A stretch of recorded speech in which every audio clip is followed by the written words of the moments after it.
ശ്രീകുമാർ, ഇപ്പോൾ നിയമ നടപടികളിലേക്ക് സർക്കാരിന് സ്വമേധയാ പോകാം എന്നുള്ള കാര്യം താങ്കൾ തുടക്കത്തിൽ തന്നെ പറഞ്ഞു കഴിഞ്ഞു.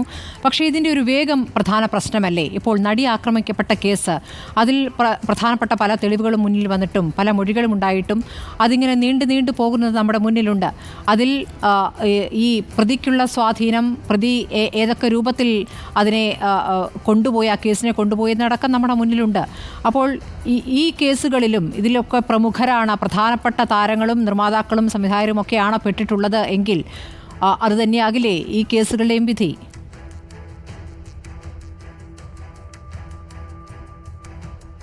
ഇല്ല, തീർച്ചയായിട്ടും അങ്ങനെ വരില്ല.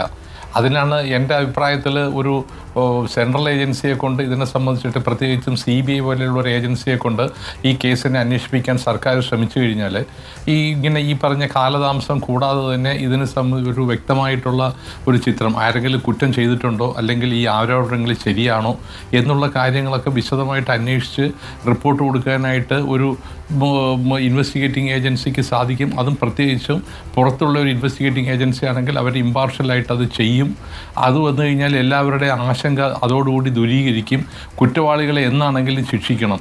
അല്ലാണ്ട് ഇനിയിപ്പോൾ ഫ്യൂച്ചറിൽ ഇത് വരാതിരിക്കണമെന്നുണ്ടെങ്കിൽ അതിന് ഈ punishment, there shall be a deterrent punishment. അപ്പോൾ ഈ കുറ്റം ആരെങ്കിലും ചെയ്തിട്ടുണ്ടെങ്കിൽ അവരുടെ രീതികൾ, അവരുടെ പ്രവൃത്തികൾ പുറത്തു കൊണ്ടുവരണം.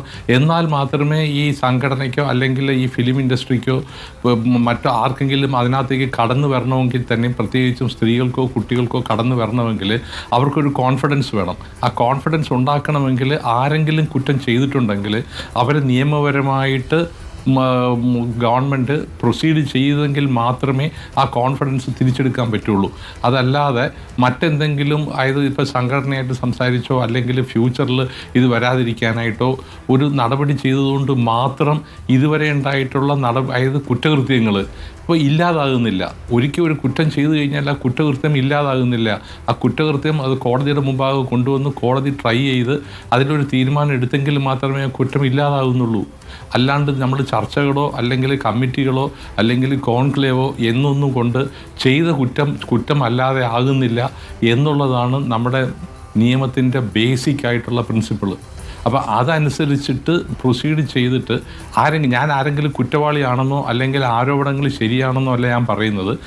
പ്രത്യേകിച്ച് ഒരു ഫാക്ട് ഫൈൻഡിങ് അതോറിറ്റി എന്ന നിലയ്ക്ക് ജസ്റ്റിസ് ഹേമ കമ്മിറ്റിയുടെ റിപ്പോർട്ട് വന്നു. ആ ഫാക്ട് ഫൈൻഡിങ് റിപ്പോർട്ടിൻ്റെ വെളിച്ചത്തിൽ ഇൻവെസ്റ്റിഗേഷൻ നടത്തി കുറ്റം ചെയ്തിട്ടുണ്ടെങ്കിൽ, അപ്പം അതിൽ ഇപ്പോൾ ഹേമ കമ്മിറ്റി റിപ്പോർട്ടിൽ പോലും കുറ്റവാളികളുടെ പേരോ അല്ലെങ്കിൽ ആരുടെ പേര് പുറത്തു പറയരുത് അല്ലെങ്കിൽ ഇതിനകത്തൊരു ഇൻവെസ്റ്റിഗേഷൻ നടത്തരുത് എന്നൊന്നും പറയാനില്ല. കാരണം അവർ ഫാക്ട് ഫൈൻഡിങ് അതോറിറ്റിയാണ്.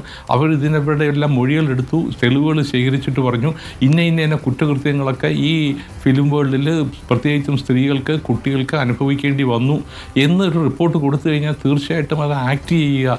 അതിൻ്റെ സത്യാവസ്ഥ എന്താണെന്ന് വെച്ചാൽ പുറത്ത്, കാരണം വെച്ചാൽ ഈ പറഞ്ഞ പോലെ ഫാക്ട് ഫൈൻഡിങ് ആയതുകൊണ്ട് ഈ എതിർഭാഗത്തിനോ അല്ലെങ്കിൽ ഒരു ക്രോസ് ചെയ്യാനായിട്ടോ അതായത് സാക്ഷികളെ വിസ്തരിക്കാനായിട്ടോ ഒന്നും ഒരു അവസരം കിട്ടിയിട്ടില്ല. അതിനു വേണ്ടിയിട്ടാണ് ഈ ഇൻവെസ്റ്റിഗേഷൻ വേണം എന്ന് നിയമം അനുശാസിക്കുന്നത്. അതല്ലാതെ ഒരു കുറ്റവാളിയും രക്ഷപ്പെടാൻ പാടില്ല, ഒരു നിരപരാധിയും ശിക്ഷിക്കപ്പെടാൻ പാടില്ല എന്നുള്ള നമ്മുടെ ബേസിക് പ്രിൻസിപ്പിൾ വെച്ചുകൊണ്ട്. തീർച്ചയായും.